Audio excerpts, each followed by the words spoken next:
복음의 사람은 다르게 살아가죠. 거룩이라고 얘기합니다. 그럴 수밖에 없죠. 안 그러려고 해도 되지 않는 마음이 있습니다. 하나님 앞에서 살아가는 마음, 다윗이 사울 왕을 죽이지 않는 것, 하나님의 마음을 알기 때문입니다.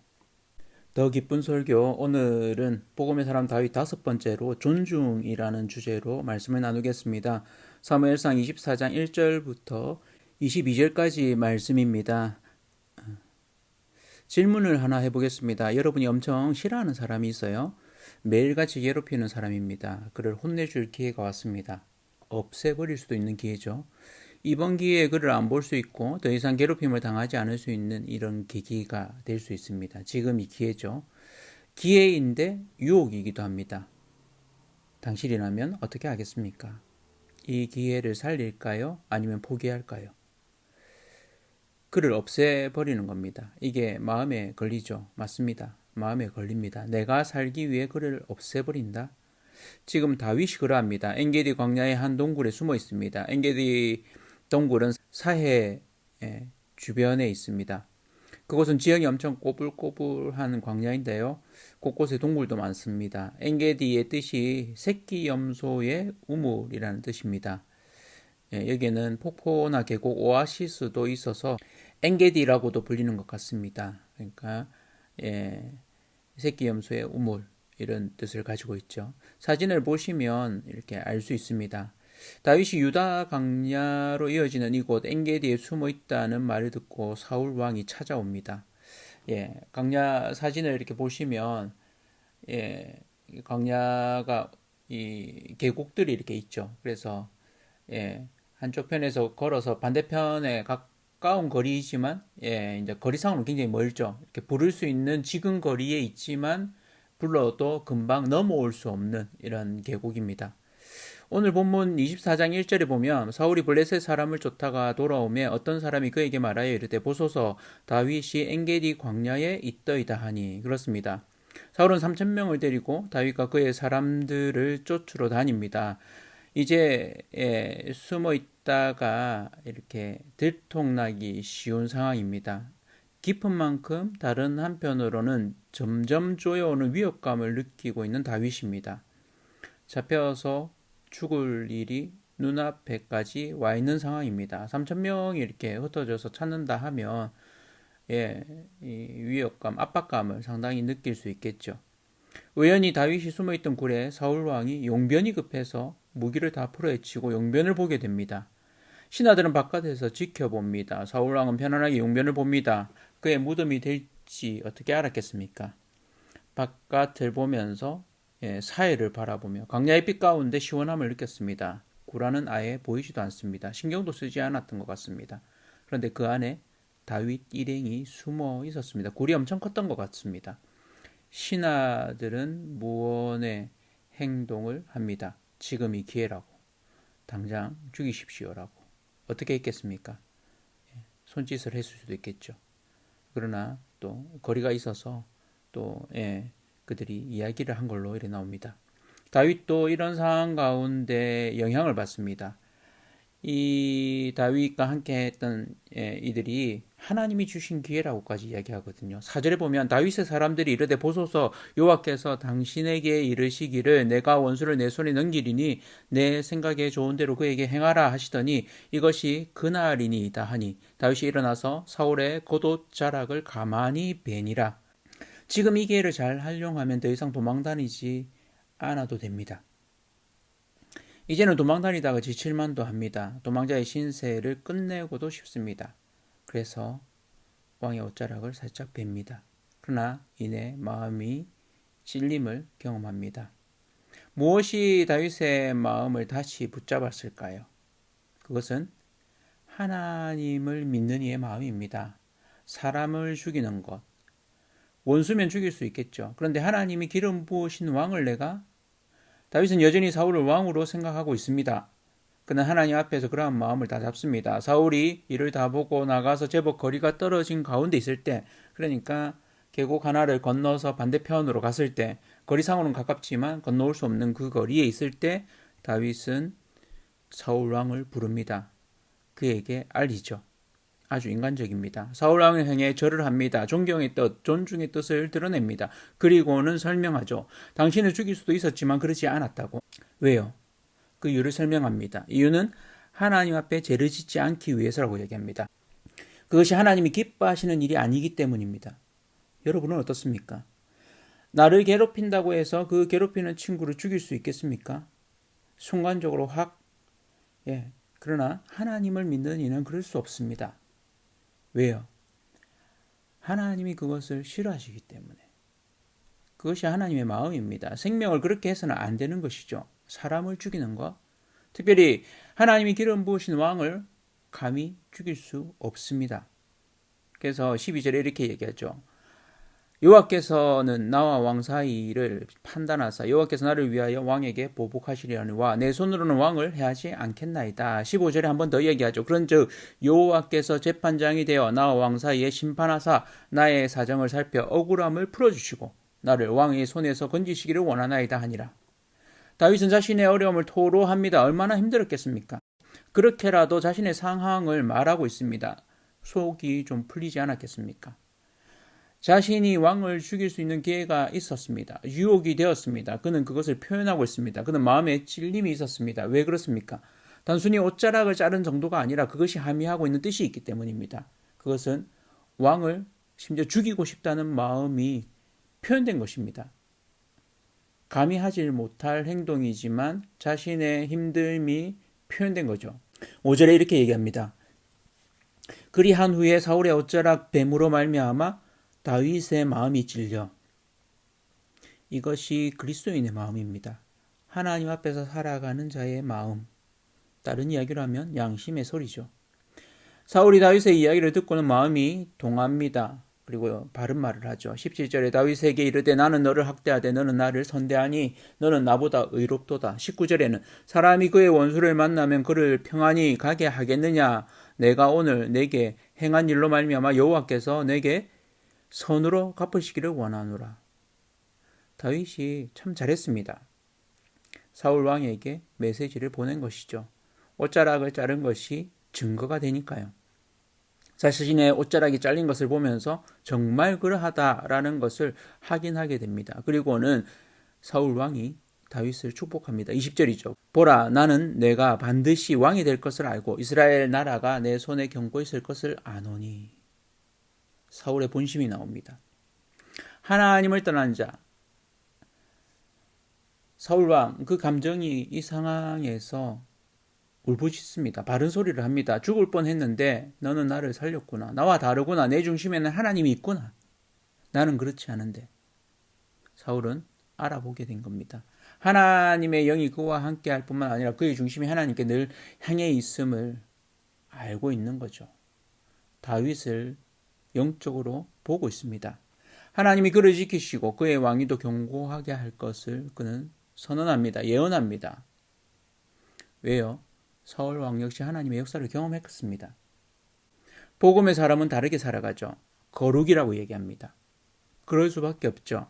안 그러려고 해도 되지 않는 마음이 있습니다. 하나님 앞에서 살아가는 마음, 다윗이 사울 왕을 죽이지 않는 것, 하나님의 마음을 알기 때문입니다.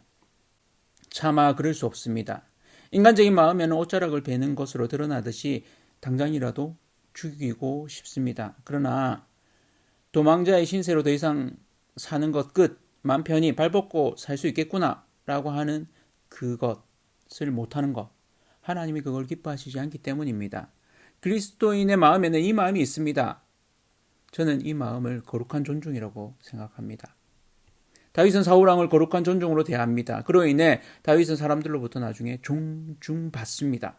그가 한 존중으로 인해서 그는 사람들의 존중을 받습니다. 마태복음 7장 12절에 예수님이 하신 말씀처럼 그러므로 무엇이든지 남에게 대접을 받고자 하는 대로 너희도 남을 대접하라. 이것이 율법이요 선지자니라.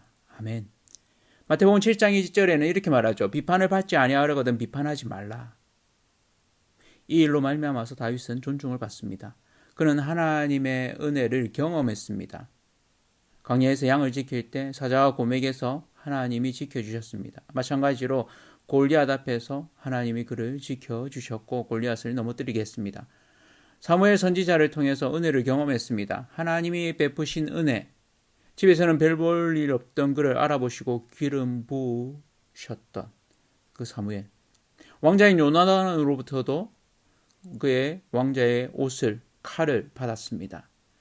하나님을 전적으로 의뢰하는 그 마음을 알아챈 요나단, 그를 아끼고 도망치게 도왔습니다. 제사장들의 성읍 놉에서 만난 제사장 아히멜렉은 어떻습니까? 그는 끊임없이 하나님의 은혜를 경험했습니다. 은혜를 경험한 사람은 은혜를 나눕니다. 여러분이 은혜를 경험했듯이 그리스도인으로서 이 땅에서 살아갈 때 하나님의 마음으로 살아가시길 바랍니다. 그럴 수밖에 없죠. 하나님의 나라를 사랑하시듯이 사울 왕도 사랑하시고 존중하십니다. 심판은 하나님께 달린 것이죠. 내가 할 일이 아닙니다. 나는 하나님이 아니기 때문입니다. 생명을 해하는 것, 하나님이 금하신 일입니다. 그것은 하나님의 형상을 해하는 일이고 하나님을 대적하는 일입니다. 말씀을 마무리하면서 두 영상을 보여드리려고 합니다. 그리스도인이어서 칭찬받는 걸 어려워하는 두 사람. 한 사람은 가수 이승윤이고 한 사람은 최근에 청년들과 청소년에게 인기가 있는 위로부 찬양팀의 인도자인 박은총 대표입니다. 이들은 교만치 말라는 하나님의 말씀, 이 두 사람 다 아버지가 목사님입니다. 하나님의 마음이 이들 속에 있다가 이들이 그 부분을 소화하지 못하고 힘들어하다가 그것이 은혜 속에 경험되었을 때, 이렇게 소화가 되었을 때 어떻게 더 놀랍게 다른 사람에게 은혜로 부어지는지, 넘쳐나게 되는지를 좀 같이 보고자 합니다. 꼭 하고 싶은 말이. 예, 김이나 심사위원님.